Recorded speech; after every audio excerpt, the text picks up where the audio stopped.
السلام عليكم ورحمة الله متابعينا الكرام. رسميا العلاقات الثنائية بين موريتانيا والجزائر تنهار بسبب المغرب.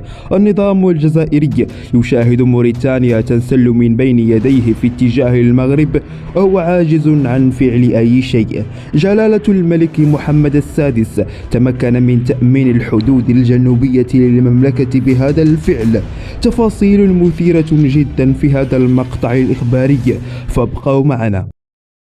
بعدما أيقنت حكومة نواكشوط أن تحالفها مع الجزائر ودعمها لجبهة البوليساريو لم يفيدها بشيء، بل بالعكس زادت الأوضاع السياسية والاقتصادية والاجتماعية والدبلوماسية تدهورا أكثر مما كانت عليه. اليوم توجه البوصلة في اتجاه المغرب لإعادة إحياء العلاقات مع هذا البلد المنفتح على العالم والقوى الاقتصادية العظمى والقوية، وقطع العلاقات مع جمهورية الشرق التي لا تزال تعيش على ذكريات مجد الاتحاد السوفيتي وتأمل في أن تكون قوية تحت ظل إيران.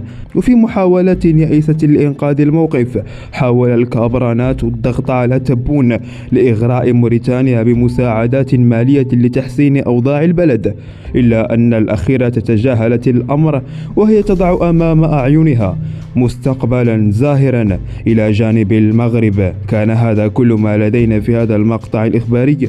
دمتم بخير والسلام عليكم ورحمة الله.